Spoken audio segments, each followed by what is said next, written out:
ദൈവം അനുവദിച്ചാൽ ഈ സീരീസ് നമ്മൾ ഓരോരുത്തരുടെ ജീവിതത്തിൽ വലിയൊരു വെല്ലുവിളിക്ക് കാരണമാകട്ടെ എന്ന് പ്രാർത്ഥിക്കും. ദൈവത്താൽ എങ്ങനെ ഉപയോഗിക്കപ്പെടാം എന്നുള്ള വിഷയത്തെക്കുറിച്ച് സംസാരിക്കുമ്പോൾ പലർ എന്നോട് ചോദിക്കുന്ന ഒരു കാര്യമാണ്, ബ്രദറെ, ഞാനൊരു സുവിശേഷകനല്ല, എനിക്കൊരു ടീച്ചിങ് മിനിസ്ട്രി ഇല്ല, എനിക്ക് പരസ്യ ശുശ്രൂഷകളൊന്നുമില്ല, അതുകൊണ്ട് ദൈവത്താൽ ഉപയോഗിക്കപ്പെടുന്നത് എങ്ങനെ? ഞാൻ ഓർപ്പിക്കാൻ ആഗ്രഹിക്കുന്നത്, രക്ഷ കഴിഞ്ഞ് നമ്മെ ഈ ലോകത്തിൽ നിന്ന് മാറ്റുന്നതിന് പകരം നമ്മെ 10, 20, 50, 80 വർഷങ്ങൾ ഈ ലോകത്തിൽ വെക്കുന്നത് നമ്മളെ ഉപയോഗിക്കുവാൻ വേണ്ടിയാണ്. അതുകൊണ്ട് ആ ചോദ്യം ആരുടെയെങ്കിലും മനസ്സിലുണ്ടെങ്കിൽ ആ ചോദ്യം അങ്ങോട്ട് മാറ്റിയിട്ട്, കർത്താവെ, അടിയനെ ഇവിടെ വെച്ചിരിക്കുന്നു, എങ്ങനെ അടിയൻ അങ്ങയ്ക്ക് വേണ്ടി പ്രയോജനമുള്ളവനായി തീരണം എന്ന് നമ്മിൽ ഓരോരുത്തർ മുട്ടിപ്പായിട്ട് പ്രാർത്ഥിച്ചു തുടങ്ങേണ്ടത് ആവശ്യമാണ്. ഇന്ന് കഴിഞ്ഞ ആഴ്ച എടുത്തതിൻ്റെ കണ്ടിന്യൂഷനിലോട്ട് പോകുന്നതിന് മുൻപ്, കഴിഞ്ഞ ആഴ്ച നമ്മൾ ഉൽപ്പത്തി 50-ാം അധ്യായത്തിൽ നിന്നാണ് വായിച്ചത്. അതിൻ്റെ കണ്ടിന്യൂഷന് പോകുന്നതിന് മുൻപ് 1-2 കാര്യങ്ങൾ ഞാൻ ഓർപ്പിക്കട്ടെ. ദൈവത്താൽ ഉപയോഗിക്കപ്പെടുവാൻ വേണ്ടി, അല്ലെങ്കിൽ ദൈവത്തിന് വേണ്ടി പ്രയോജനപ്പെട്ടവരായി തീരുവാൻ വേണ്ടി നമ്മുടെ ഓരോരുത്തരുടെയും ജീവിതത്തിൽ നൽകിയിരിക്കുന്ന കാര്യങ്ങളെ ഒന്ന് പെട്ടെന്ന് ഓടിച്ച് നോക്കുന്നത് നല്ലതായിരിക്കും. നമ്മിൽ എല്ലാവർക്കും വേണ്ടതുപോലെ എഡ്യൂക്കേഷൻ ദൈവം നൽകിയിട്ടുണ്ട്. കേരളത്തിലെ വേർപാട് പ്രസ്ഥാനം തുടങ്ങിയ സമയത്ത് എഡ്യൂക്കേഷൻ ഇല്ലാത്ത ധാരാളം ആളുകളുണ്ടായിരുന്നു. എന്നാൽ ഇന്ന് വേർപാട് സമൂഹത്തിൽ അത്യാവശ്യം എഡ്യൂക്കേഷൻ ഇല്ലാത്തവർ ആരുമില്ല. ഈ സഭയിലെ കാര്യം എടുത്തു പറഞ്ഞാൽ ഇവിടെ എല്ലാവർക്കും നല്ലതുപോലെ എഡ്യൂക്കേഷൻ ഉണ്ട്. നല്ലതുപോലെ എന്ന് പറഞ്ഞാൽ അങ്ങ് MSc ഓർ PhD എന്നുള്ള അർത്ഥമല്ല, അതല്ല നല്ല എഡ്യൂക്കേഷൻ. അത്യാവശ്യത്തിനുള്ള എഡ്യൂക്കേഷൻ എല്ലാവർക്കും ഇവിടെ ലഭിച്ചിട്ടുണ്ട്. ജോലിയുണ്ട്. ജോലി ആഗ്രഹിച്ച എല്ലാവർക്കും ദൈവം ഈ സഭയിൽ ജോലി കൊടുത്തു. അങ്ങനെ നല്ല സക്സസ്ഫുള്ളായിട്ട് ജോലി ചെയ്ത് റിട്ടയറായ ആളുകൾ ഇവിടെ നമ്മുടെ ഇടയ്ക്ക് ധാരാളമുണ്ട്. ഇപ്പോൾ എഡ്യൂക്കേഷൻ നൽകി, ജോലി നൽകി, അല്ലെങ്കിൽ ഇൻകം നൽകി, പാർപ്പിടം നൽകി. ഈ സഭയിൽ സ്വന്തം വീടില്ലാത്തവർ വളരെ കുറവാണ്. അങ്ങനെയുള്ള ആളുകളും എത്രയും വേഗം അവർക്ക് വീടാകുമെന്ന് വളരെ വ്യക്തമാണ്. അതുപോലെ തന്നെ കളമശ്ശേരി സഭയിലെ അംഗങ്ങളെ ഞാൻ ഓർപ്പിക്കാൻ ആഗ്രഹിക്കുന്നത്, മറ്റു പല ബ്രദറൻ സഭകളേക്കാൾ അതിനോട് തുലനം ചെയ്താൽ വളരെ സക്രിയമായ ഒരു സഭയാണ് കളമശ്ശേരിയിൽ ഉള്ളത്. സക്രിയമായ ഒരു സഭയാണെന്ന് മാത്രമല്ല, ഈ സഭയിൽ ധാരാളം ബൈബിൾ ടീച്ചിങ് ഉണ്ട്. ഓരോ സൺഡേ, ഈ ദിവസങ്ങളിൽ എൻ്റെ പിതാവിൻ്റെ കാരണം കൊണ്ട് എനിക്ക് ഫുൾ മീറ്റിംഗ് അറ്റൻഡ് ചെയ്യാൻ സാധിക്കുന്നില്ല. എന്നാൽ അറ്റൻഡ് ചെയ്യുമ്പോഴൊക്കെ ഞാൻ പ്രത്യേകം ശ്രദ്ധിക്കുന്ന ഒരു കാര്യം, ഈ സഭയിൽ പുൾപിറ്റിൽ സംസാരിക്കാൻ അവസരം ലഭിക്കുമ്പോൾ ഒരു നല്ല ശതമാനം സഹോദരന്മാർ നല്ലതുപോലെ പ്രിപ്പയർ ചെയ്തിട്ടാണ് ഇവിടെ ദൈവവചനം പ്രസൻറ്റ് ചെയ്യുന്നത്. അവർ അത് ലാഘവത്തോടെ കൈകാര്യം ചെയ്യുന്നില്ല. അപ്പം അങ്ങനെയുള്ള ഒരു ശുശ്രൂഷ ലഭിക്കുന്ന ഒരു സഭയാണ് നമ്മൾ എന്ന് നാം ഒരിക്കലും മറക്കല്ല. അങ്ങനെയുള്ള ഒരു സഭയിൽ ദൈവം നമ്മളെ വെച്ചതുകൊണ്ട് നാം മറ്റ് സഭകളിലുള്ള ആളുകളെക്കാൾ അധികം ദൈവത്തിന് വേണ്ടി പ്രയോജനപ്പെടണം. പ്രയോജനപ്പെടാൻ വേണ്ടി നമ്മുടെ ജീവിതത്തിൽ ഒരു തയ്യാറെടുപ്പ് ഉണ്ടായിരിക്കണമെന്ന് ആദ്യമേ ഓർപ്പിക്കട്ടെ. രണ്ടാമത്തെ കാര്യം, ഇവിടെ വന്ന് എല്ലാവരും ഓർപ്പിക്കാൻ ആഗ്രഹിക്കുന്നത്, നമ്മൾ സാധാരണ മറന്നു പോകുന്ന ഒരു കാര്യമാണ്. ഓരോ ദിവസവും ആത്മീക ജീവിതം നയിക്കുവാനും, അതുപോലെ തന്നെ നമ്മുടെ ജീവിതം, ആക്ച്വലി ദൈവവചന ആത്മീയ ജീവിതത്തെയും മറ്റ് ജീവിതത്തെയും വേർപെട്ടല്ല കാണുന്ന, അതിനെ ഒരു സമഗ്ര ഒരു യൂണിറ്റായിട്ടാണ് വീക്ഷിക്കുന്നത്. ഓരോ ദിവസം നമുക്ക് 24 മണിക്കൂർ ദൈവത്തിന് വേണ്ടി ചില കാര്യങ്ങൾ ചെയ്യുവാൻ വേണ്ടി ലഭിക്കുന്നുണ്ട്. ദൈവത്തിന് വേണ്ടി ചെയ്യുക എന്ന് പറഞ്ഞാൽ ഒരു ഓപ്പൺ എയർ പ്രീച്ചിങ് നടത്തുന്നത് മാത്രമല്ല. നമ്മുടെ അയൽക്കാരനായ ഒരു വ്യക്തി വന്ന് നമ്മളോട് എന്തെങ്കിലും ഒരു കാര്യം ചോദിച്ചു കഴിഞ്ഞാൽ അത് ദൈവസ്നേഹത്തിൽ ആ വ്യക്തിയോട് ഇടപെടാനും മറുപടി പറയുന്നത് പോലും അത് നമ്മൾ ദൈവത്താൽ അവിടെ ഉപയോഗിക്കപ്പെടുകയാണെന്ന് ഞാൻ ഓർപ്പിക്കട്ടെ. ഈ 24 മണിക്കൂർ നമുക്ക് നൽകപ്പെടുമ്പോൾ അത് നമ്മുടെ ജീവിതത്തിൽ ദൈവം ചെയ്യുന്ന ഒരു നിക്ഷേപമാണ്. ഓരോ രാവിലെയും നാം എഴുന്നേൽക്കുമ്പം ഓർക്കേണ്ട കാര്യം, ലക്ഷക്കണക്കിന് ആളുകൾ രാത്രിയിൽ കടന്നുപോയി, എന്നാൽ നമുക്ക് ദൈവം തൻ്റെ അടുത്ത നിക്ഷേപമായിട്ട് അടുത്ത 24 മണിക്കൂർ തന്നിരിക്കുന്നു. ദൈവത്താൽ ഉപയോഗിക്കപ്പെടുവാൻ വേണ്ടിയാണ്. ഇതെല്ലാം ഓരോ ദിവസം നാം നമ്മെ തന്നെ ഓർപ്പിക്കേണ്ടത് ആവശ്യമാണ്. ഈ നിക്ഷേപത്തെക്കുറിച്ച് അല്ലെങ്കിൽ ഈ ക്യാപിറ്റൽ മൂലധനത്തെക്കുറിച്ച് ഒരു പ്രത്യേക കാര്യം ഞാൻ ഓർപ്പിച്ചിട്ട് ഇന്നത്തെ സ്റ്റഡി ഭാഗത്തോട്ട് കടക്കാൻ ആഗ്രഹിക്കുന്നു. ഈ ലോകത്തിൽ നമുക്കറിയാവുന്ന ക്യാപിറ്റൽ അല്ലെങ്കിൽ മൂലധനത്തിൻ്റെ ഒരു പ്രത്യേകതയുണ്ട്. അത് ഉപയോഗിച്ചില്ലെങ്കിലും നഷ്ടപ്പെടത്തില്ല. ഉപയോഗിക്കാതെ ഇട്ട് കഴിഞ്ഞാൽ അത് അവിടെ കിടക്കും. ഓഫ് കോഴ്സ് ഓരോ ദിവസം അതിൻ്റെ വില കുറഞ്ഞു വരുമെന്നുള്ളത് സത്യമാണെങ്കിലും മൂലധനം അല്ലെങ്കിൽ നമ്മുടെ കയ്യിലുള്ള സ്വത്ത്, നമ്മൾ ലോകപ്രകാരമുള്ള സ്വത്ത് ഉപയോഗിച്ചില്ലെങ്കിൽ അത് നഷ്ടപ്പെടത്തില്ല. എന്നാൽ ഓരോ 24 മണിക്കൂറിലും നമുക്ക് നൽകപ്പെടുന്ന ആ സമയം എന്ന് പറഞ്ഞ ആ ദൈവിക നിക്ഷേപം അതത് ദിവസം ഉപയോഗിച്ചില്ലെങ്കിൽ എന്നും എന്നേക്കും വേണ്ടി അത് നഷ്ടപ്പെടുകയാണ്. നാം നമ്മുടെ അനുദിന ജീവിതത്തിൽ കണ്ടുവരുന്ന മൂലധനവും സ്വത്തുമായിട്ട് സമയം എന്ന് പറഞ്ഞ കാര്യം ദൈവം തരുന്ന ആ നിക്ഷേപവുമായിട്ടുള്ള അന്തരം അത് ഉപയോഗിച്ചില്ല അവിടെ കിടക്കും. ഇത് ഉപയോഗിച്ചില്ലെങ്കിൽ എന്നേക്കും വേണ്ടി നഷ്ടപ്പെടും. ഇത് ഒരു സെക്യുലർ വിഷയമല്ല, ഇത് ആത്മിക വിഷയമാണ്. കാരണം സമയം തക്കത്തിൽ ഉപയോഗിക്കണം എന്നുള്ളത് ദൈവവചനത്തിൽ ഉള്ള ഒരു ആജ്ഞയാണ്. അപ്പം സമയം തക്കത്തിൽ ഉപയോഗിച്ചെങ്കിൽ അത് അടുത്ത ദിവസത്തേക്ക് വേണ്ടി അത് നമ്മുടെ കണക്കിലോട്ട് ചേർക്കപ്പെടും. തക്കത്തിൽ ഉപയോഗിച്ചില്ലെങ്കിൽ ആ ദിവസം കഴിയുന്നതോടെ അത് എന്നേക്കും വേണ്ടി നഷ്ടപ്പെട്ടു പോകും. ആത്മീക ജീവിതത്തിൽ ദൈവത്തിൽ നിന്ന് ലഭിച്ചിട്ടുള്ള പല കാര്യങ്ങൾ നഷ്ടപ്പെട്ടു പോകും എന്നുള്ളത് കർത്താവായ യേശു ക്രിസ്തു വളരെ ഫോഴ്സ്ഫുള്ളായിട്ട് ഊന്നി പറഞ്ഞായിരുന്നു. ആ ഒന്നുള്ളവൻ്റെ കയ്യിൽ നിന്ന് ആ ഒന്നെടുത്ത് 10 ഉള്ളവന് കൊടുക്കാൻ പറഞ്ഞപ്പോൾ അവിടെ നിന്നോർ പറഞ്ഞു, കർത്താവേ അവൻ്റെ കയ്യിൽ 10 ഓൾറെഡി ഉണ്ടല്ലോ. കർത്താവ് പറഞ്ഞത് ഉള്ളവന് ഇനിയും കൊടുക്കപ്പെടും. ഓക്കെ, അതിൽ വലിയ അതിശയമൊന്നുമില്ല, ഷോക്കൊന്നുമില്ല. എന്നാൽ കർത്താവ് അത് കഴിഞ്ഞ് പറഞ്ഞത് നമ്മൾ ഒരിക്കലും മറക്കാൻ പാടില്ല. ഇല്ലാത്തവൻ്റെ കയ്യിൽ നിന്ന് അവൻ്റെ കയ്യിൽ ഉള്ളതുപോലെ എടുക്കപ്പെടും. ഇല്ലാത്തവൻ എന്ന് പറഞ്ഞാൽ സമ്പാദിക്കാത്തവൻ്റെ കയ്യിൽ ദൈവം കൊടുത്തിരുന്ന ആ നിക്ഷേപം അതുപോലെ എടുത്ത് ഉള്ളവൻ്റെ കയ്യിൽ കൊടുക്കപ്പെടും. ആത്മീക ഗോളത്തിൽ നാം പലപ്പോഴും കാണുന്ന ഒരു കാര്യമാണ്, ചിലർക്ക് അനുഗ്രഹം അങ്ങോട്ട് വന്നു കഴിഞ്ഞാൽ അനുഗ്രഹം അങ്ങ് മൾട്ടിപ്ലൈ ചെയ്യുകയാണ്. യാതൊരു കഴിവ്, ലോകപ്രകാരം യാതൊരു കഴിവില്ലാത്ത എത്രയോ ആളുകളെ ദൈവം അങ്ങോട്ട് ഉപയോഗിക്കാൻ തുടങ്ങിക്കഴിഞ്ഞാൽ നമുക്ക് വിശ്വസിക്കാൻ സാധിക്കാത്ത രീതിയിൽ ദൈവം അവരെ ഉപയോഗിക്കുന്നു. എന്നാൽ വളരെയധികം കഴിവുള്ള ആളുകൾ വീട്ടിൽ ഒരിക്കലും ഉപയോഗിക്കാതെ ഒരു മൂലയ്ക്ക് വെച്ചിരുന്ന തയ്യൽ മെഷീൻ പോലെ തുരുമ്പിച്ച് ഒരു 10 വർഷം കഴിഞ്ഞ് ആ തയ്യൽ മെഷീൻ എടുക്കുമ്പോഴത്തേക്ക് അത് ഉപയോഗിക്കാനും സാധിക്കത്തില്ല. അവിടുന്ന് ഒരു റോഡ് ഒടിയുന്നു, ഇവിടുന്ന് ഒരു നട്ട് ഒടിയുന്നു, ആ നല്ല മെഷീൻ യൂസ്ലെസ് ആയി പോകുന്നു. ഇതേ പ്രതിഭാസം ആത്മീക ജീവിതത്തിൽ നമുക്ക് കാണാൻ സാധിക്കും. ഒന്ന് കണ്ണു തുറന്നൊന്ന് നോക്കിയാൽ മതി. നമ്മുടെ സ്വന്തം ജീവിതത്തിൽ പോലും നാം അവസരങ്ങളെ ഉപയോഗിച്ചില്ലെങ്കിൽ ഈ അനുഭവത്തിൽ കൂടെ കടന്നു പോകേണ്ടി വരും എന്ന് ഓർപ്പിച്ചിട്ട് കഴിഞ്ഞ ആഴ്ച നാം എടുത്ത ആ ഭാഗത്തേക്ക് കടന്നു പോകാം.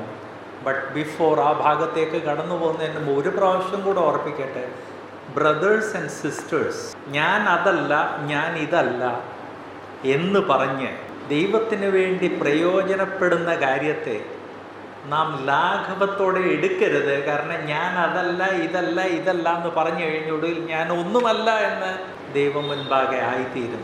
ഇല്ലാത്തവൻ്റെ കയ്യിൽ നിന്ന് ദൈവം അവൻ്റെ കൊടുത്തതുപോലെ അവൻ്റെ കയ്യിൽ നിന്ന് എടുത്തു മാറ്റും എന്ന് ദൈവവചനം ഓർപ്പിക്കുന്നു. നാം എല്ലാവരെയും, സഭയിലുള്ള എല്ലാ അംഗങ്ങളെയും ദൈവം ഉപയോഗിക്കാൻ ആഗ്രഹിക്കുന്നു.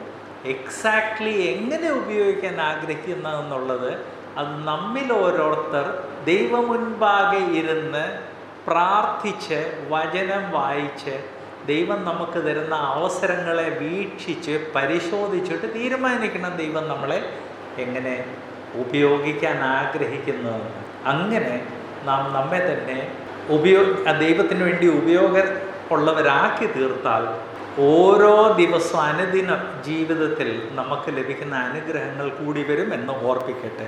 ഞാൻ യോസേപ്പിൻ്റെ കാര്യം ഓർപ്പിച്ചു. ഈജിപ്ഷ്യൻസ്, മിസ്രൈംകാർ യഹൂദന്മാരെ വെറുത്തിരുന്നു എന്ന് തിരുവെഴുത്തിൽ നാം വായിച്ചിട്ടുണ്ട്. യോസേപ്പിൻ്റെ സഹോദരന്മാർ വന്നപ്പോൾ രണ്ടും രണ്ട് ടേബിളിലിരുന്ന് അവിടെ ആ കാര്യം പറയുന്നുണ്ട്. അതുപോലെ യോസേപ്പ് തൻ്റെ സഹോദരന്മാരെ ഈജിപ്ഷ്യൻസ് താമസിക്കുന്നിടത്ത് കൊണ്ടുപോയി സെറ്റിലാക്കുന്നതിന് പകരം ഗോഷ്യൻ ദേശത്ത് സെറ്റിലാക്കിയത്, ഒന്ന് അവിടെ കന്നുകാലികളെ വളർത്താൻ വേണ്ടി നല്ല സൗകര്യം ഉണ്ടായിരുന്നു. രണ്ട്, ഈജിപ്ഷ്യൻസിന് യഹൂദന്മാരുമായിട്ട് മിങ്കിൾ ചെയ്യുന്ന ഇഷ്ടമില്ലായിരുന്നു. അപ്പം ഈ രണ്ട് കാരണം കൊണ്ടാണ് യോസേപ്പ് തൻ്റെ സഹോദരന്മാരെ അവിടെ സെറ്റിലാക്കിയത്.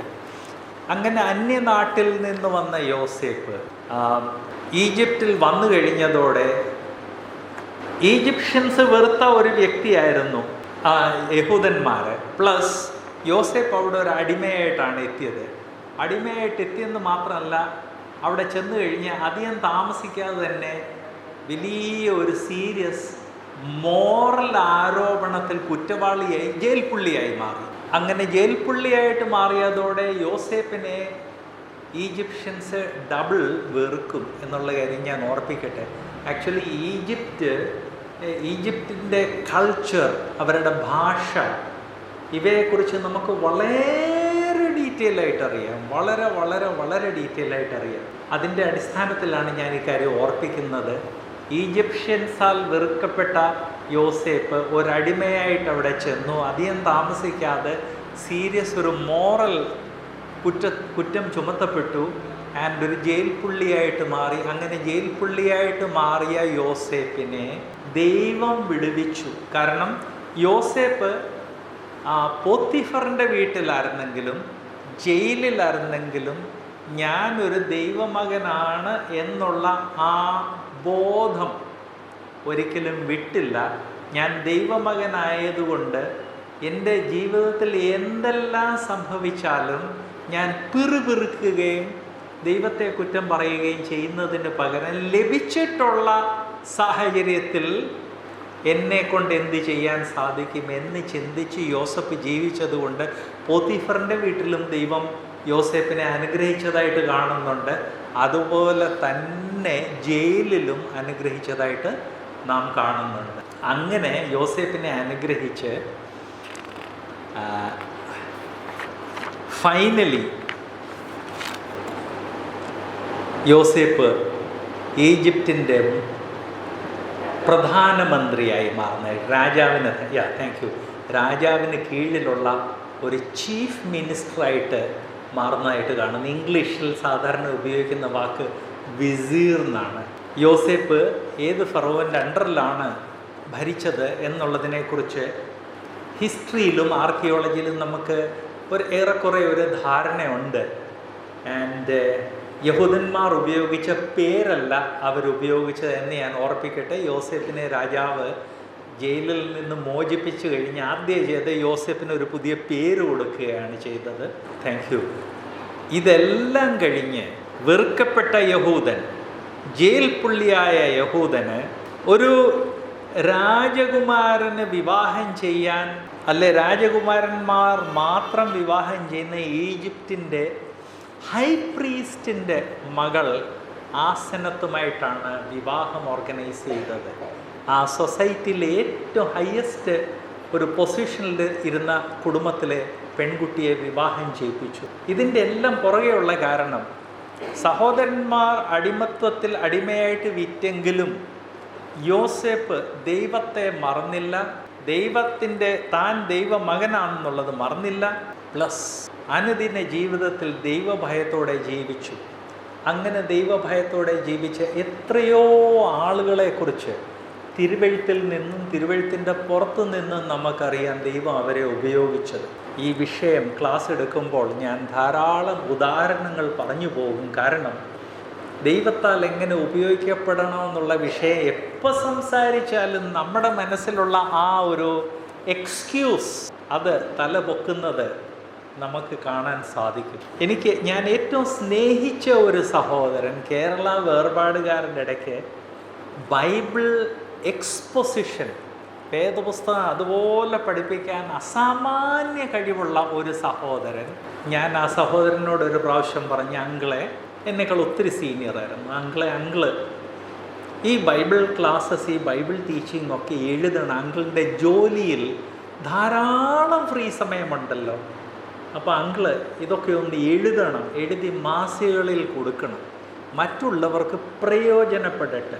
അങ്കിള് വളരെ സീനിയറായി, 80 ക്രോസ് ചെയ്ത് കഴിഞ്ഞാണ് മരിച്ചത്. റിട്ടയറായി ഒത്തിരി വർഷങ്ങൾ ചുമ്മാതെ വീട്ടിൽ കുത്തിയിരുന്നു. ഞാൻ അങ്കിളിനോട് പല പ്രാവശ്യം പറഞ്ഞെങ്കിൽ അങ്കിൾ എപ്പോഴും എന്നോട് പറഞ്ഞ ഒരു കാര്യമുണ്ട്, ജോൺസനെ, ഞാൻ കുറച്ച് നേരം എഴുതി കഴിയുമ്പോൾ എനിക്ക് കൈക്ക് ഇവിടെ ഇങ്ങനെ ഒരു വേദന ഉണ്ടാകും.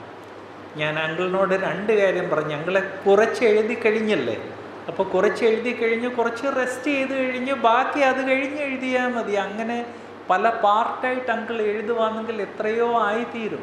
ഞാൻ ഒരു കാര്യം കൂടെ അങ്കിളിനോട് പറഞ്ഞു, അങ്കിളെ, മറ്റാരോട് വേണമെങ്കിലും ഈ ഒഴികഴിവ് പറയാം, എന്നോട് മാത്രം പറയാൻ സാധിക്കത്തില്ല. കാരണം 15-ാം വയസ്സ്, ഏകദേശം 15-ാം വയസ്സ് തൊട്ട് 24 മണിക്കൂറും ശരീരത്തിൽ പലവിധ വേദനകൾ അനുഭവിക്കുന്ന ഒരു വ്യക്തിയാണ് ഞാൻ. ഈ സഭയിലുള്ളവർക്കറിയാമല്ലോ, നിങ്ങൾ എന്നെ എത്രയോ പ്രാർത്ഥനയിൽ വഹിച്ച ഒരു ഗ്രൂപ്പാണ്. കഴിഞ്ഞ 6-7 വർഷം കൊണ്ട് കൈക്ക് തന്നെ 4 സർജറി കഴിഞ്ഞു. എഴുതുന്നതിൻ്റെ കാരണം കൊണ്ട്, എഴുതാൻ നിർത്തി കഴിഞ്ഞാൽ ഈ സർജറി ഒന്നും ചെയ്യേണ്ടി വരത്തില്ല. വേദനയുള്ള ഈ കൈ കൊണ്ട് എഴുതുന്നതിൻ്റെ കാരണം കൊണ്ടാണ് എനിക്ക് സർജറി ചെയ്യേണ്ടി വന്നത്. ഇനിയും ചെയ്യേണ്ടി വരുമെന്ന് ഡോക്ടേഴ്സ് പറഞ്ഞിട്ടുണ്ട്. അപ്പം ഞാൻ അങ്കിളിനെ ഓർപ്പിച്ച ഒരു കാര്യമുണ്ട്, 15-ാം വയസ്സ് തൊട്ട് വേദന എൻ്റെ കമ്പാനിയനാണ്. അങ്ങനെയുള്ള ഒരു വ്യക്തി സമയം കിട്ടുമ്പോഴൊക്കെ എഴുതുന്നു. അതുകൊണ്ട് അങ്കിൾ എന്നോട് മാത്രമേ എക്സ്ക്യൂസ് പറയരുത് എന്ന് പറഞ്ഞപ്പോൾ അങ്കിള് പിന്നെ അടുത്ത എക്സ്ക്യൂസ്, ജോൺസണിന് അതൊക്കെ പറയാമെന്ന് മാത്രം പറഞ്ഞു. എന്നാൽ ആ അങ്കിളിന് ദൈവം കൊടുത്ത ആ കൃപ ദൈവജനത്തിന് വേണ്ടി പൊതുവായ ഒരു വേദിയിൽ ഒരിക്കലും പ്രയോജനപ്പെട്ടില്ല. I am so sad. കാരണം അതുപോലെ നല്ല ബൈബിൾ ടീച്ചിങ് വളരെ ചുരുക്കമേ കാണാനുള്ളൂ. ഈ സഭയിലിരിക്കുന്ന ബ്രദേഴ്സ് ആൻഡ് സിസ്റ്റേഴ്സിനോട് ഞാൻ ഓർപ്പിക്കാൻ ആഗ്രഹിക്കുന്നത്, ഇവിടെ പല രീതിയിലുള്ള ആത്മീക കൃപാവരങ്ങൾ ലഭിച്ച ബ്രദേഴ്സുമുണ്ട്, സിസ്റ്റേഴ്സുമുണ്ട്. ആ കൃപാവരം ദൈവത്തിന് പ്രയോജനപ്പെടുന്ന രീതിയിൽ നിങ്ങൾ ഉപയോഗിക്കുന്നുണ്ടോ? അപ്പോൾ ഇവിടെ ഇരിക്കുന്ന ഏറ്റവും ജൂനിയർ കുട്ടികൾ പറഞ്ഞെന്നിരിക്കും, അങ്കിളെ, ഞാൻ വളരെ ജൂനിയറാണ്. ഓക്കെ, ജൂനിയറാണെന്നുള്ളത് സത്യമാണ്. നിങ്ങൾ നാളെ സീനിയർ ആകുമല്ലോ, എന്നും ജൂനിയറായിട്ടിരിക്കത്തില്ലല്ലോ. അപ്പം നാളെ സീനിയർ ആകുമ്പോൾ ദൈവത്തിന് വേണ്ടി പ്രയോജനപ്പെടാൻ വേണ്ടി ഇന്ന് ദൈവവചനം വായിക്കുകയും പഠിക്കുകയും ചെയ്യുന്നുണ്ടോ? ജൂനിയർ ആയതുകൊണ്ട് ദൈവം ഉപയോഗിക്കത്തില്ലെന്ന് അർത്ഥമില്ല. പിന്നെ നിങ്ങളുടെ ആ ആർഗ്യുമെൻ്റ് അങ്ങ് സത്യമാണെന്ന് തന്നെ അങ്ങ് സങ്കല്പിക്കുക. ഓക്കെ, നാളെ ദൈവത്താൽ ഉപയോഗിക്കപ്പെടാൻ വേണ്ടി നിങ്ങൾ ഇന്ന് തയ്യാറെടുപ്പ് ചെയ്യുന്നുണ്ടോ? ഈ സഭയിൽ റിട്ടയർഡായിട്ടുള്ള ധാരാളം ആളുകളുണ്ട്. ആ റിട്ടയർമെൻറ്റ് വർഷങ്ങൾക്ക് ശിഷ്ടായുസ് എന്ന് മലയാളത്തിൽ പറയുന്നത് തന്നെ ആ ആയുസിൻ്റെ ബെസ്റ്റ് സമയമാണ്. പ്രാർത്ഥിക്കാൻ വേണ്ടി, ദൈവവചനം വായിച്ചു പഠിക്കാൻ വേണ്ടി, എഴുതുവാൻ വേണ്ടി, ഇങ്ങനെയുള്ള എത്രയോ കാര്യങ്ങൾ നമുക്ക് ശിഷ്ടായുസിൽ ചെയ്യാൻ സാധിക്കും. ഓഫ് കോഴ്സ് കളമശ്ശേരി സഭയിൽ പലർ അവരുടെ ശിഷ്ടായുസ് വളരെ സക്രിയമായിട്ട് ദൈവത്തിന് വേണ്ടി ഉപയോഗിക്കുന്നുണ്ട് എന്നുള്ളത് എനിക്ക് വളരെ സന്തോഷമാണ്. അങ്ങനെയുള്ളൊരു സഭയിൽ എനിക്ക് വരാൻ സാധിച്ചതിലും എനിക്ക് സന്തോഷമുണ്ട്. എന്നാൽ നാം ചെയ്തു വരുന്നതിനേക്കാൾ കൂടുതൽ നമുക്ക് ചെയ്യാൻ സാധിക്കും എന്നുള്ള കാര്യം ഓർപ്പിക്കട്ടെ. അതുകൊണ്ട് നമ്മൾ പുരുഷനാണെങ്കിലും സ്ത്രീയാണെങ്കിലും ഏത് പ്രായത്തിൽപ്പെട്ട വ്യക്തിയാണെങ്കിലും നമുക്ക് ദൈവം തന്ന സമയം, കഴിവ്, കൃപാവരങ്ങൾ അവ ദൈവത്തിന് വേണ്ടി ഉപയോഗിക്കാൻ സാധിക്കും എന്നുള്ള കാര്യം ഞാൻ ഓർപ്പിക്കട്ടെ. അതിൻ്റെ കൂടെ ഒരു കാര്യം കൂടെ ഓർപ്പിക്കാൻ ആഗ്രഹിക്കുന്നു. ബൈബിൾ വായിച്ചു പഠിക്കുന്ന ബൈബിൾ സ്റ്റുഡൻസിന് ഏറ്റവും അധികം പ്രയോജനപ്പെടുന്ന ഒരു പുസ്തകമാണ് കൺകോർഡൻസ്. കൺകോർഡൻസ് എന്ന് പറഞ്ഞാൽ ഈ ഒത്തുവാക്യങ്ങളുടെ ഡിക്ഷണറി. അപ്പോൾ രക്ഷ എന്നുള്ള വിഷയത്തെക്കുറിച്ച് പഠിക്കണമെങ്കിൽ ആ ഒത്തുവാക്യങ്ങളിലുള്ള ഡിക്ഷണറി അങ്ങോട്ട് എടുത്തിട്ട് രക്ഷ എന്നുള്ള വാക്ക് എടുത്തു കഴിഞ്ഞാൽ വേദപുസ്തകത്തിൽ ആദ്യാന്തം രക്ഷ എന്നുള്ള വാക്ക് എവിടെല്ലാം ഉപയോഗിച്ചിട്ടുണ്ട് അതിൻ്റെ ഫുൾ ലിസ്റ്റ് നമുക്ക് കാണാൻ സാധിക്കും. ശരിയായിട്ട് പറഞ്ഞാൽ ഒരുവൻ പുൾപിറ്റിൽ എഴുന്നേറ്റ് നിന്ന് സംസാരിക്കുന്നതിന് മുൻപ് സംസാരിക്കുന്ന വിഷയത്തെക്കുറിച്ച് തിരുവെഴുത്ത് ആദ്യാന്ത് എന്തു പറയുന്നെന്ന് ഒരു പ്രാവശ്യമെങ്കിലും ഒന്ന് നോക്കിയിരിക്കേണ്ടത് ആവശ്യമാണ്. അതിന് ഏറ്റവും അധികം സഹായിക്കുന്ന പുസ്തകമാണ് കൺകോർഡൻസ്. ലോകത്തിലെ ഏറ്റവും അധികം ഉപയോഗിക്കപ്പെടുന്ന ഒരു കൺകോർഡൻസ് ആണ് ക്രൂഡൻ എന്നും പറഞ്ഞത്. അലക്സാണ്ടർ ക്രൂഡൻ എന്ന് പറഞ്ഞ ഒരു വ്യക്തി പ്രൊഡ്യൂസ് ചെയ്ത കൺകോർഡൻസ് ആണ്. അലക്സാണ്ടർ ക്രൂഡൻ ഒരു പ്രത്യേകത ഉണ്ടായിരുന്നു.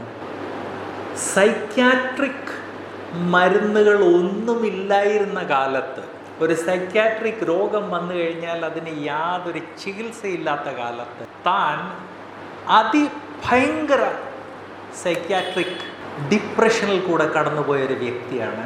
സൈക്യാട്രിക്കും സൈക്കോളജിക്കും തമ്മിലൊരു വ്യത്യാസമുണ്ട്. സൈക്കോളജിക്കൽ എന്ന് പറഞ്ഞു കഴിഞ്ഞാൽ അഡ്വൈസും കൊണ്ട് മാത്രം, കൗൺസിലിംഗ് കൊണ്ട് മാത്രം മാറുന്നത്. സൈക്യാട്രിക് എന്ന് പറഞ്ഞു കഴിഞ്ഞാൽ മരുന്നൂടെ കൊടുത്തെങ്കിൽ മാത്രം മാറുന്നത്. അതിഭയങ്കര സൈക്യാട്രിക് ഡിപ്രഷനിൽ കൂടെ കടന്നുപോയൊരു വ്യക്തിയാണ് അലക്സാണ്ടർ ക്രൂഡൻ. എന്നാൽ ഈ ഡിപ്രഷൻ ഉള്ള സമയത്ത് ഒന്നും ചെയ്യാൻ സാധിക്കത്തില്ലെന്ന് ഞാൻ ഓർപ്പിക്കട്ടെ. എന്നാൽ താൻ ഡിപ്രഷനിൽ നിന്ന് ഇടയ്ക്ക് മോചിതനാകുന്ന കാലങ്ങളുണ്ടായിരുന്നു. ആ കാലങ്ങളിൽ കുത്തിയിരുന്ന് ദൈവവചനം എടുത്ത് വർക്ക് ചെയ്ത് ക്രൂഡൻസ്, കൺകോർഡൻസ് എന്ന് പറഞ്ഞ കൺകോർഡൻസ് പ്രൊഡ്യൂസ് ചെയ്തു. എൻ്റെയൊക്കെ ജീവിതത്തിൽ ഫസ്റ്റ് റൗണ്ട് ഞാൻ ദൈവവചനം വായിച്ചു പഠിക്കാൻ തുടങ്ങിയ BSc ഫസ്റ്റ് ഇയറിൽ ഫസ്റ്റ് റൗണ്ടിൽ എന്നെ ഏറ്റവും അധികം എനിക്ക് പ്രയോജനപ്പെട്ട പുസ്തകമാണ് ക്രൂഡൻസ് കൺകോർഡൻസ്. ഇന്നും ഞാൻ ഇരുന്ന് വായിക്കുന്ന ടേബിളിൽ ക്രൂഡൻസ് കൺകോർഡൻസിൻ്റെ ഒരു കോപ്പി വെച്ചിട്ടുണ്ട്. ഓഫ് കോഴ്സ് അത് കഴിഞ്ഞ് ഗ്രീക്കൊക്കെ പഠിച്ചു കഴിഞ്ഞപ്പോഴത്തേക്ക് ഞാൻ അതിനേക്കാൾ അഡ്വാൻസ്ഡ് ആയിട്ടുള്ള കൺകോർഡൻസസ് ഉപയോഗിച്ച് തുടങ്ങിയെങ്കിൽ ഇന്നും ക്രൂഡൻസിൻ്റെ പ്രയോജനം എൻ്റെ ജീവിതത്തിലുണ്ട്. ആരാണ് ക്രൂഡൻസ് കൺകോർഡൻസ് പ്രൊഡ്യൂസ് ചെയ്തത്? അതിഭയങ്കര ഡിപ്രഷനിൽ കൂടെ കടന്നുപോയൊരു വ്യക്തി. ഒരാൾക്ക് കൈക്ക് ഇവിടെ ഇങ്ങനെ കുറേ എഴുതി കഴിയുമ്പം വേദന ഉണ്ടാകുമെന്നും പറഞ്ഞ് തനിക്ക് ദൈവം നൽകിയത് കംപ്ലീറ്റ്ലി ഇല്ലാതെയാക്കിയപ്പോൾ മറ്റൊരുത്തൻ അതിഭയങ്കര ഡിപ്രഷനിൽ കൂടെ കടന്നു പോയിട്ട് പോലും ഡിപ്രഷനിൽ നിന്ന് ഇടയ്ക്കിടയ്ക്ക് തന്നെത്താനെ മരുന്നില്ലായിരുന്നു. അന്ന് സൈക്യാട്രിക് മരുന്നുകളില്ലായിരുന്നു. ഡിപ്രഷനിൽ നിന്ന് ഇടയ്ക്കിടയ്ക്ക് മോചിതനാകുന്ന സമയം നോക്കി കുത്തിയിരുന്ന് ഒരു കൺകോർഡൻസ് പ്രൊഡ്യൂസ് ചെയ്ത് ലോകത്തിൽ ലക്ഷക്കണക്കിന് ബൈബിൾ വായിച്ചു പഠിക്കുന്ന ആളുകൾക്ക് പ്രയോജനമായി തീർന്നു. ഒരാൾക്കല്ല, ലക്ഷക്കണക്കിന്. ഒരു ദൈവമകൻ അല്ലെ ഒരു ദൈവമകൾ അവർക്ക് ദൈവം തന്നിരിക്കുന്ന കാര്യങ്ങൾ മനസ്സിലാക്കി ദൈവത്തിന് വേണ്ടി പ്രയോജനപ്പെടണം എന്ന് ചിന്തിച്ചാൽ അത് ഡസൻ കണക്കിന്, ചിലപ്പോൾ 100 കണക്കിന്, ചിലപ്പോൾ 1000 കണക്കിന്, 10,000 കണക്കിന്, ലക്ഷക്കണക്കിന് ആളുകൾക്ക് പ്രയോജനപ്പെടും എന്ന് ഞാൻ ഓർപ്പിക്കട്ടെ. അതുകൊണ്ട് ആരും അവരവരുടെ ആത്മീക ജീവിതത്തിൽ കെയർലെസ് ആകരുത്. യോസേപ്പിനെ ഒന്ന് ശ്രദ്ധിക്കാം. ഒരു യഹൂദൻ, ഈജിപ്തുകാർ വെറുത്ത ഒരു ജാതി, ഒരടിമ, സമൂഹത്തിൽ യാതൊരു സ്ഥാനവുമില്ലാത്തവൻ. ആ സമൂഹത്തിൽ ചെന്നപ്പോൾ തന്നെ വലിയൊരു മോറൽ കുറ്റം ആരോപിക്കപ്പെട്ടവൻ, ജയിൽ പുള്ളി. എന്നാൽ അവൻ പോത്തിഫറിൻ്റെ വീട്ടിലായിരുന്നെങ്കിലും ജയിലിലായിരുന്നെങ്കിലും എന്നെക്കൊണ്ട് പ്രയോജനമൊന്നുമില്ല, ഞാനിവിടെ ചെന്ന് കഴിഞ്ഞാലും ഇങ്ങനെ സംഭവിക്കുന്നതെന്ന് വിലപിച്ച് ഒന്നും ചെയ്യാതെ കൈക്കുമേൽ കൈ വെച്ചിരിക്കുന്നതിന് പകരം അവന് ലഭിച്ച അവസരങ്ങൾ അവൻ ഉപയോഗിച്ചു. പോത്തിഫറിൻ്റെ വീട്ടിൽ ദാസനായിട്ട് അവനെ നിയമിച്ചു കഴിഞ്ഞപ്പോൾ പോത്തിഫറിൻ്റെ വീട്ടിൽ വിശ്വസ്തദാസനായിട്ട് അവൻ പ്രവർത്തിച്ചു. പോത്തിഫർ എല്ലാം അവൻ്റെ കയ്യിൽ ഏൽപ്പിച്ചു. അത് കഴിഞ്ഞ് ജയിൽ പുള്ളിയായി കഴിഞ്ഞപ്പോൾ ജയിലിലുള്ള മറ്റാളുകൾ രാവിലെ തൊട്ട് വൈകുന്നവരെ അവിടെ കുത്തിയിരിക്കുന്നത് പോലെ കുത്തിയിരിക്കുന്നതിന് പകരം അവൻ ജയിലിൽ ചെയ്യാവുന്നതെല്ലാം ചെയ്ത് ഒടുവിൽ ജയിലിലും വലിയൊരു ആളായിട്ട് മാറി. നമ്മുടെ ജീവിതത്തിൽ ഇതുപോലെ തന്നെ ദൈവം നമ്മളെ എന്തിനു വിളിച്ചെന്നൊന്ന് മനസ്സിലാക്കി കിട്ടിയിരിക്കുന്ന അവസരങ്ങൾ പ്രോപ്പർലി ഉപയോഗിക്കണം.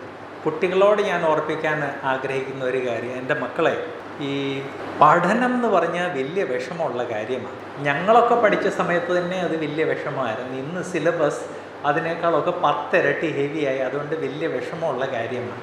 അതിന് പകരം കളിച്ച് നടക്കുക, പാട്ട് കേട്ട് സമയം സ്പെൻഡ് ചെയ്യുക, അത് വളരെ രസമുള്ള കാര്യമാണ്.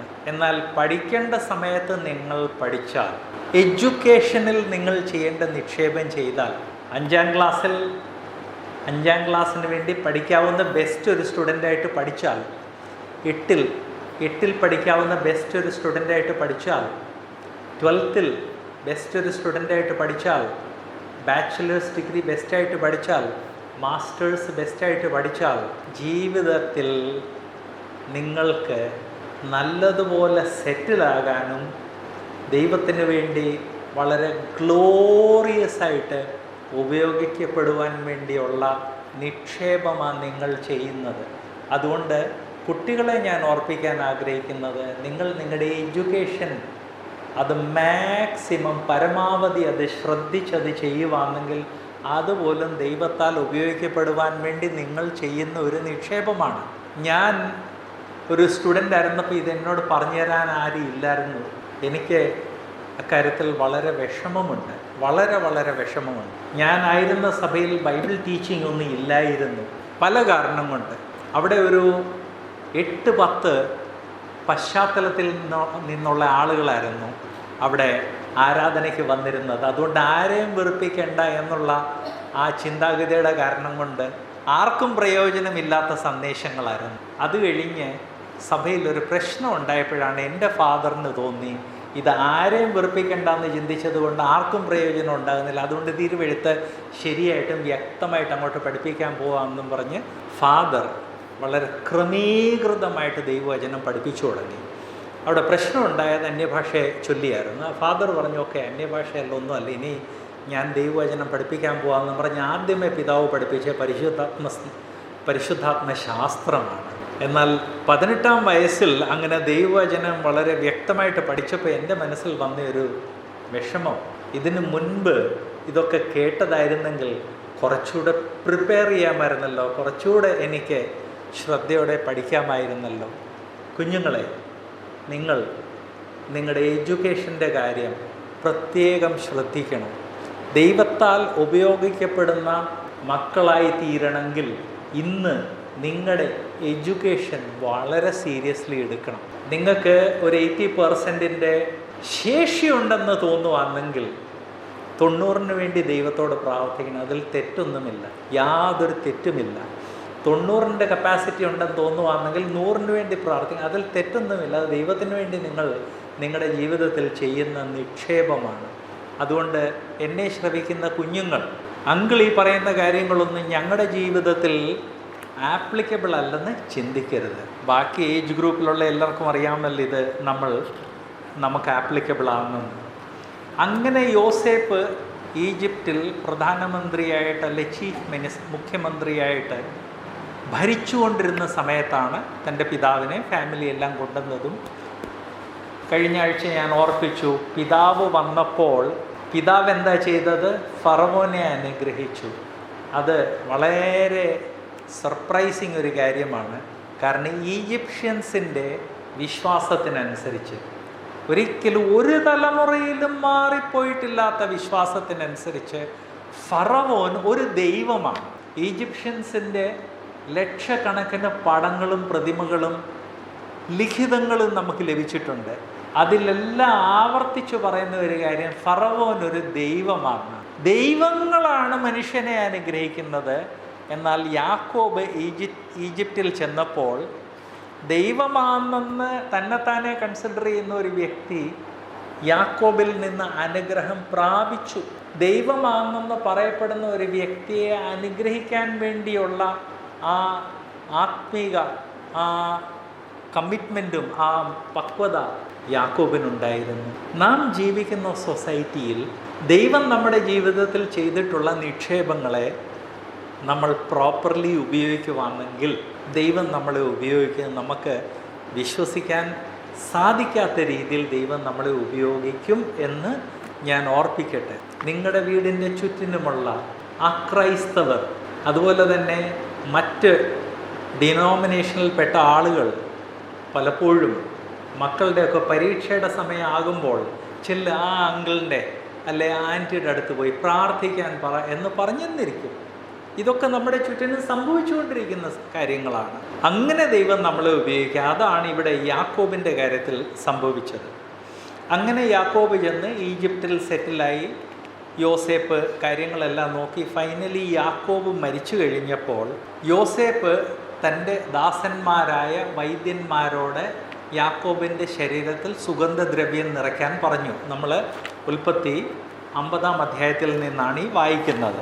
അങ്ങനെ യാക്കോബിൻ്റെ ഉൽപ്പത്തി 50-ാം അധ്യായത്തിൻ്റെ 1-2 വാക്യങ്ങളിലാണ് സുഗന്ധദ്രവ്യം ദാസന്മാരായ വൈദ്യന്മാരോട് കൽപ്പിച്ചെന്ന് നമ്മൾ വായിക്കുന്നത്. ഉൽപ്പത്തി 50-ൻ്റെ 1-2.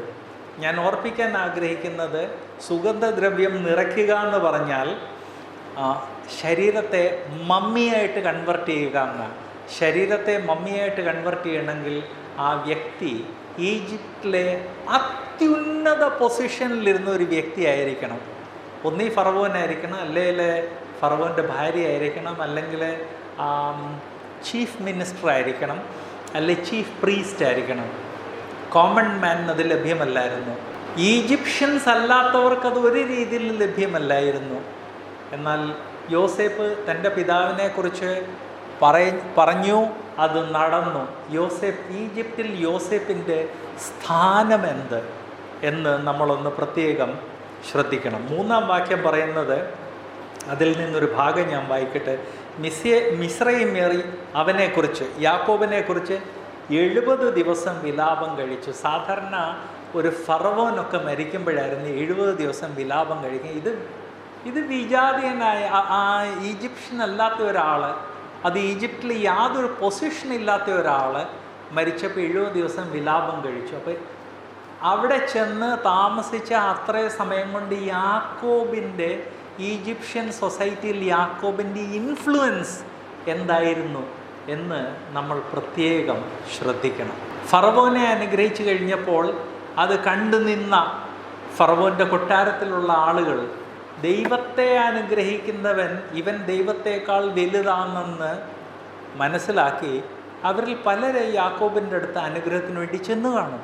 യാക്കോബ് അവരെ അനുഗ്രഹിച്ചു കാണും. അതിൻ്റെയൊക്കെ കാരണം കൊണ്ടായിരിക്കണം യാക്കോബ് മരിച്ചു കഴിഞ്ഞപ്പോൾ മിസ്രൈമ്യർ 70 ദിവസം വിലാപം കഴിച്ചത്. യോസേപ്പ് അവരെ വിലാപം കഴിക്കാൻ വേണ്ടി ഫോഴ്സ് ചെയ്തതായിട്ടല്ല കാണുന്നത്, അവരുടെ ഇഷ്ടപ്രകാരം വിലാപം കഴിച്ചതായിട്ടാണ്. 7-ാം വാക്യത്തിൽ നാം വായിക്കുന്നത്, അങ്ങനെ യോസേപ്പ് അപ്പനെ അടക്കുവാൻ പോയി. ഫറവോൻ്റെ ഭൃത്യന്മാരും കോവിലധികാരികളും മിസ്രൈം ദേശത്തിലെ പ്രമാണികളും യോസേഫിൻ്റെ കുടുംബമൊക്കെയും അവൻ്റെ സഹോദരന്മാരും പിതൃഭവനം അവനോടുകൂടെ പോയി. യോസേപ്പിൻ്റെ ഓഫീസിലുള്ള ആളുകൾ, ഫറവോൻ്റെ ഭൃത്യന്മാർ, ഇവർ യോസേപ്പിൻ്റെ കൂടെ പോകേണ്ട ആവശ്യമൊന്നുമില്ലായിരുന്നു. അതൊരു ഈജിപ്ഷ്യൻ അല്ലായിരുന്നു. എന്നാൽ അവർ പോയി. ഇത് യാക്കോബിൻ്റെ ഇൻഫ്ലുവൻസും യോസേപ്പിൻ്റെ ഇൻഫ്ലുവൻസുമാണ്. യോസേപ്പ് ദൈവത്തിന് വേണ്ടി പ്രയോജനമുള്ളവനായി മാറി. ഓ യെസ്, ആ സ്വപ്നത്തിൻ്റെ വ്യാഖ്യാനം പറഞ്ഞു കഴിഞ്ഞ് ഫറവോൻ എന്ത് ചെയ്യണം എന്നുള്ള അഡ്വൈസ് കൂടെ കൊടുത്തു. നാം ഓർക്കേണ്ട ഒരു കാര്യം, അങ്ങോട്ട് ചോദിക്കാതെ ഈ ഈജിപ്തിൻ്റെ ഭരണകർത്താക്കൾക്ക് അഡ്വൈസ് കൊടുക്കുന്ന ഒന്നും സേഫ് അല്ലായിരുന്നു. അവർ ദൈവമാണ്, ദൈവത്തിന് അങ്ങോട്ട് അഡ്വൈസ് കൊടുക്കുക. എന്നാൽ യോസേപ്പ് അതൊന്നും ഭയപ്പെടാതെ, യോസേപ്പിന് ദൈവം ആ സ്വപ്നത്തിൻ്റെ അർത്ഥം വെളിപ്പെടുത്തി കൊടുത്തതുകൊണ്ട് ആ സ്വപ്നത്തിൻ്റെ അർത്ഥം മാത്രമല്ല, ദൈവം തനിക്ക് നൽകിയിരിക്കുന്ന ആ ബുദ്ധിക്കനുസരിച്ച് യോസേപ്പ് ഒരു അഡ്വൈസും കൊടുത്തു. What is the result? അത് ദൈവത്തിൽ നിന്നുള്ള അഡ്വൈസ് ആണെന്ന് മനസ്സിലാക്കി ഫറവോൻ യോസേപ്പ് എന്ത് അഡ്വൈസ് ചെയ്തു അത് ചെയ്യാനുള്ള കംപ്ലീറ്റ് റെസ്പോൺസിബിലിറ്റി യോസേപ്പിന് കൊടുത്തു. ഫറവോൻ കഴിഞ്ഞാൽ പിന്നെ ഈജിപ്തിലെ ഏറ്റവും വലിയ അതോറിറ്റി ആയിട്ട് മാറി. യോസേപ്പ് എന്ത് ചെയ്തു?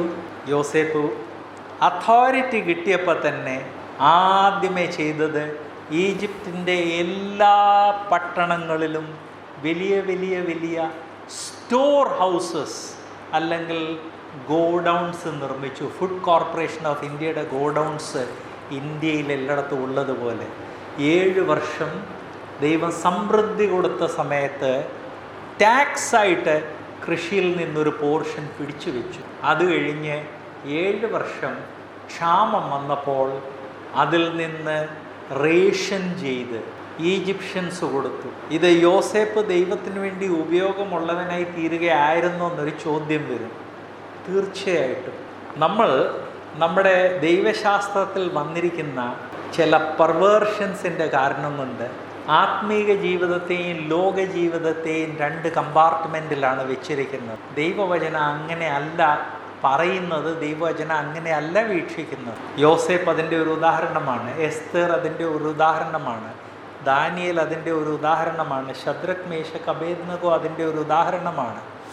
പുതിയ നിയമസഭയിൽ വളരെ ഹൈ പൊസിഷനിലിരുന്ന പല ആളുകൾ സഭയെയും അപ്പോസ്തലന്മാരെയും സപ്പോർട്ട് ചെയ്തെന്നും പോഷിപ്പിച്ചെന്നും നാം വായിക്കുന്നു. ഇതെല്ലാം നമ്മളെ ഓർപ്പിക്കുന്ന കാര്യം, നമ്മുടെ ആത്മീക ജീവിതം വേറെ, ലൗകിക ജീവിതം വേറെ, അങ്ങനെയല്ല. നമ്മുടെ ജീവിതത്തെ സമഗ്രമായിട്ട് വീക്ഷിച്ചിട്ട് നാം നമ്മുടെ ജീവിതത്തിൽ എന്ത് ചെയ്താലും അത് ദൈവത്തിന് വേണ്ടിയാണ് എന്നുള്ളത് മനസ്സിലാക്കി ആ രീതിയിൽ വേണം നമ്മുടെ സംസാരം മനസാ വാച്യ കർമ്മണ നാം ചെയ്യേണ്ടത് എന്ന് ഞാൻ ഓർപ്പിക്കട്ടെ. യോസേപ്പ് അത് മനസ്സിലാക്കി. ഫറവോൻ തനിക്ക് ആ ചുമതല കൊടുത്തപ്പോൾ അത് ബാഹ്യമായിട്ട് പറഞ്ഞാൽ ഫറവോനാണ് തനിക്ക് ആ ചുമതല നൽകിയത്. എന്നാൽ ആത്യന്തികമായിട്ട് പറഞ്ഞാൽ യോസേപ്പിനെ ഈജിപ്തിൻ്റെ ചീഫ് സ്റ്റുവേർഡാക്കി മാറിയത് ദൈവം എന്ന് മനസ്സിലാക്കി യോസേപ്പ് പൂർണ്ണ വിശ്വസ്തയോടെ ഈജിപ്തിൻ്റെ സ്റ്റുവേർഡായിട്ട് പ്രവർത്തിച്ചെന്ന് നമുക്കറിയാം. അതുകൊണ്ട് ആ ക്ഷാമത്തിൻ്റെ 7 വർഷങ്ങളിൽ ഈജിപ്ഷ്യൻസ് പട്ടിണി മരിക്കാൻ കാരണമായില്ല. പ്ലസ് ഈജിപ്തിൻ്റെ പുറത്തുള്ള പലർക്ക്, അതിൻ്റെ ഒരു ഉദാഹരണമാണ് യോസേപ്പിൻ്റെ കുടുംബം. ഈജിപ്തിൻ്റെ പുറത്തുള്ള പലർക്കും അതുപോലെ തന്നെ സാമഗ്രികൾ ഇവിടെ വന്ന് പർച്ചേസ് ചെയ്യാൻ സാധിച്ചു. ഇവിടെ 1 മിനിറ്റ് നിന്ന് ഞാനൊരു കാര്യം ഓർപ്പിക്കട്ടെ. ഇന്ന് ഇവിടെ സെക്യുലർ ജോലിയിലുള്ള പല സഹോദരന്മാരും സഹോദരിമാരുണ്ട്. നിങ്ങൾ നിങ്ങളുടെ ഓഫീസിൽ ജോലി ചെയ്യുന്നത് അത് ദൈവം നിങ്ങളെ ഏൽപ്പിച്ചതാണെന്നും ആ ജോലിയിൽ നിങ്ങൾ എന്ത് ചെയ്യുന്നു അത് മനുഷ്യർക്ക് വേണ്ടിയല്ല, അത് ദൈവത്തിന് വേണ്ടിയാണ് എന്നുള്ള ഫുൾ ബോധ്യത്തോടെയാണോ നിങ്ങൾ ആ കാര്യങ്ങൾ ചെയ്യുന്നത്? ഒരു ഓഫീസ് ജോലി ചെയ്യുന്ന വ്യക്തിക്ക് എത്രയോ ആളുകളുടെ ജീവിതത്തിൽ അനുഗ്രഹത്തിന് കാരണമായി തീരാം. എത്രയോ ആളുകളുടെ ചെയ്യുന്നുണ്ടോ? ടീച്ചിങ്ങിലുള്ളവരെ ഞാൻ ഓർപ്പിക്കട്ടെ. നിങ്ങൾ ചോദിച്ചെന്നിരിക്കാൻ അങ്ങളെ ടീച്ചിങ്ങുള്ള 1-2 പേരെ ചൂണ്ടിക്കാണിക്കുന്നതല്ല. എനിക്ക് ഏറ്റവും ഇഷ്ടമുള്ള പ്രൊഫഷൻ ടീച്ചിങ് ആണെന്ന് ഞാൻ ഓർപ്പിക്കട്ടെ. അതുകൊണ്ടാണ് ഞാനിത് എടുത്തു പറയുന്നത്.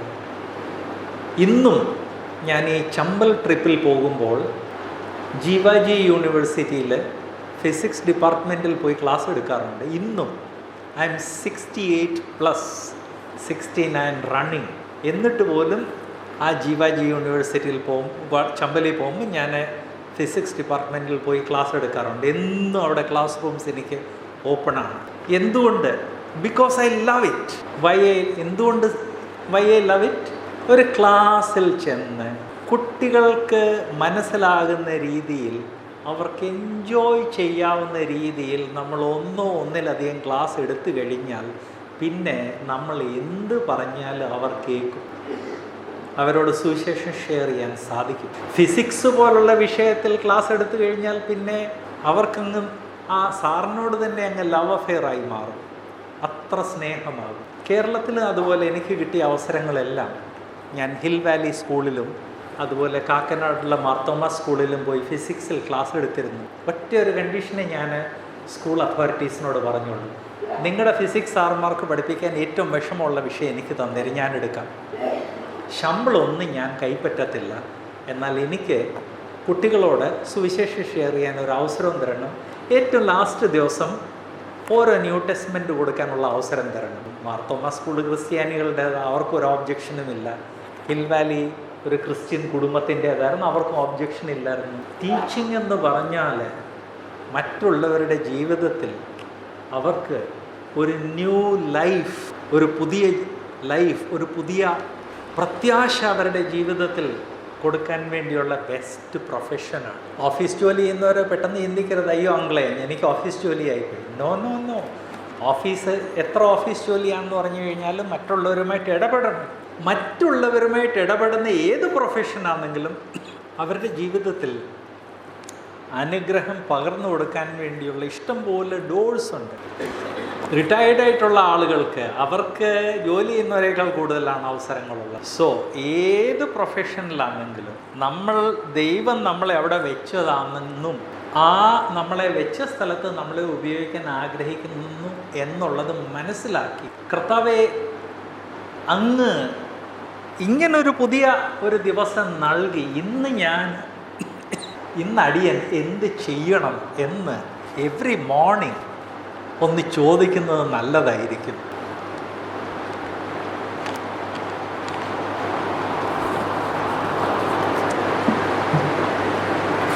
ഞാൻ എൻ്റെ ഒരു പേഴ്സണൽ ടെസ്റ്റ് മണി ഒന്ന് ഷെയർ ചെയ്യട്ടെ.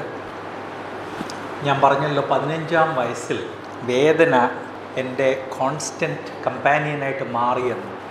68-ാം വയസ്സിൽ പോലും അത് ഇതുവരെയും അതിൽ നിന്ന് എനിക്കൊരു ശമനം ലഭിച്ചിട്ടില്ല. ഇന്നും എനിക്ക് വിരലുകൾ ഇങ്ങനെ മടക്കുമ്പം അതിഭയങ്കര വേദനയാണ്. കമ്പ്യൂട്ടറിൻ്റെ കീബോർഡ് എനിക്ക് ഉപയോഗിക്കാൻ സാധിക്കത്തില്ല. ഞാൻ ഉപയോഗിക്കുന്ന സ്പെഷ്യൽ അമേരിക്കയിൽ നിന്ന് ഇമ്പോർട്ട് ചെയ്ത ഒരു പ്രത്യേക രീതിയിലുള്ള കീബോർഡാണ്.